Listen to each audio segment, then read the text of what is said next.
आइए आपको ले चलते हैं उस एक पल में जब पूरी दुनिया ने अपनी सांसें थाम ली थीं। एक घड़ी थी जिसकी टिक टिक पूरी दुनिया के भविष्य का फैसला करने वाली थी। सोचिए, ये कोई मामूली बयान नहीं था। ये सीधी सीधी धमकी थी, वो भी दुनिया के सबसे ताकतवर देश के राष्ट्रपति की तरफ से। और डेडलाइन बस कुछ ही घंटे दूर थी। तो सवाल ये है कि आखिर दुनिया इस खतरनाक मोड़ तक पहुंची कैसे? मतलब ऐसा क्या हुआ? चलिए कहानी को एकदम शुरू से समझते हैं। देखिए, इस पूरे संकट की वजह व्हाइट हाउस की बस एक ही जिद थी, एक ऐसी मांग जिस पर वो किसी भी कीमत पर पीछे हटने को तैयार नहीं थे। और ये मांग थी हॉर्मुज़ स्ट्रेट को लेकर। अब ये हॉर्मुज़ स्ट्रेट, समझिए कि ये दुनिया की वो धमनी है जहां से दुनिया का ज्यादातर तेल गुजरता है, और ईरान ने इसी धमनी को ब्लॉक कर दिया था। लेकिन सबसे चौंकाने वाली बात जानते हैं क्या है? ये अल्टीमेटम एक ऐसी जंग का क्लाइमैक्स था जो सिर्फ 39 दिन पहले ही शुरू हुई थी। सोचिए, इतनी जल्दी दुनिया तबाही के दरवाजे पर आ खड़ी हुई। ये टाइमलाइन देखिए, साफ पता चलता है कि कैसे देखते ही देखते कुछ ही हफ्तों में ये छोटे मोटे हमले एक बड़े ग्लोबल क्राइसिस में बदल गए। एक ऐसी आग जिसकी लपटें पूरी दुनिया तक पहुंच सकती थीं। तो जैसे जैसे ये डेडलाइन करीब आ रही थी ना, दो मोर्चों पर लड़ाई चल रही थी। एक तो जंग के मैदान में और दूसरी बंद दरवाजों के पीछे जहां बातचीत हो रही थी। मतलब एक तरफ तो खारगाइलन जैसे तेल के ठिकानों पर, रेलवे लाइनों पर, पुलों पर हर जगह हमले और तेज हो रहे थे, और दूसरी तरफ दुनिया को बचाने की एक आखिरी कोशिश चल रही थी।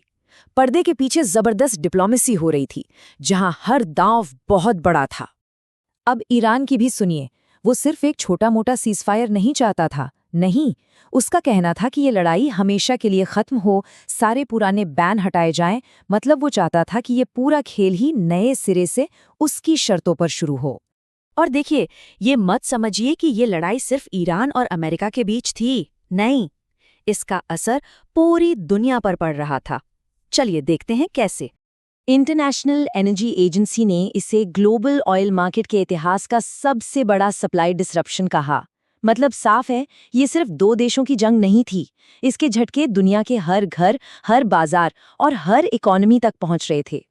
तो हॉर्मुज़ स्ट्रेट के बंद होते ही दुनिया में एक आर्थिक तूफान सा आ गया, बिल्कुल 1970s जैसा। मतलब महंगाई आसमान छू रही थी, मंदी का खतरा बढ़ रहा था, शेयर बाजार गिर रहे थे। एक तरह से ये दोहरी मार थी। लेकिन ये तो सब इकोनॉमी के आंकड़े हैं।